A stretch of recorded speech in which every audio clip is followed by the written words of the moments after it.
Bonjour à tous, aujourd'hui l'objectif c'est de réaliser une frise chronologique en ligne sur un site internet qui s'appelle frisechrono.fr. Alors quand vous êtes sur internet, vous pouvez prendre n'importe quel navigateur et vous tapez donc frise chrono, R-O-N-O,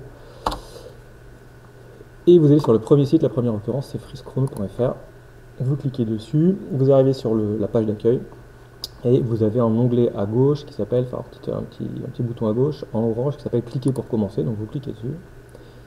Et ça génère une frise chronologique de base. Vous avez vu, les dates c'est 1900-2000, donc il faut les changer. Nous, on va faire une frise chronologique autour de la guerre de 1914, donc on va plutôt prendre 1910 et 1920 par exemple. Voilà, donc j'ai changé la base de la frise chronologique. Ensuite, je vais pouvoir ajouter soit avec le petit bouton calendrier de ce bouton-là, un événement avec une date précise. Par exemple, donc je vais rentrer le 14 septembre 1914.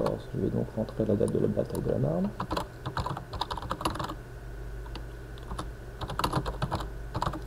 Hop, il suffit que je clique sur le bouton valider et ça va s'afficher. Donc la bataille de la Marne, elle s'affiche et je peux la positionner où je veux par rapport à la frise chronologique, donc c'est assez pratique.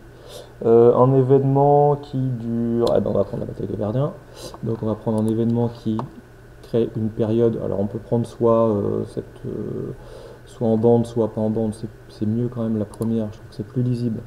Donc la date de début, donc on va mettre février, donc 0, alors qu'est-ce qu'il veut? Non, on va mettre le 1, c'est pas grave.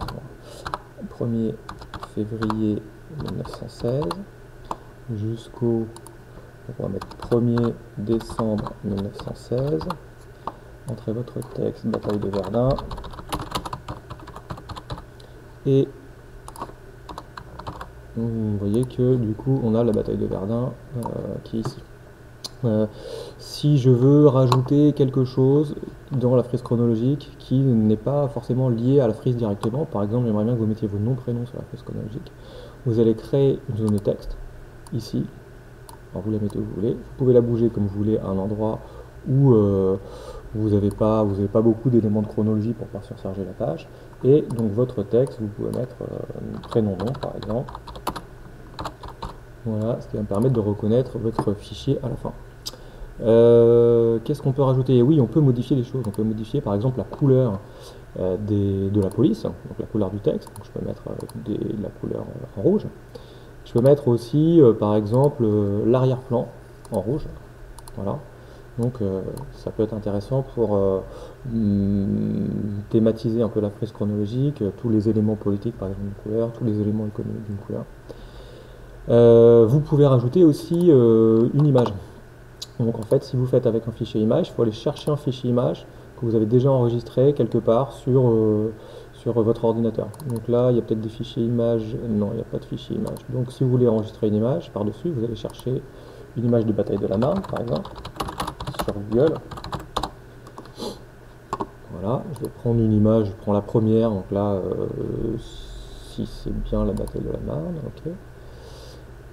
Je prends cette image, je vais l'enregistrer. Alors, je vais la chercher, elle est là. Enregistrer l'image sous, et je vais l'enregistrer dans image.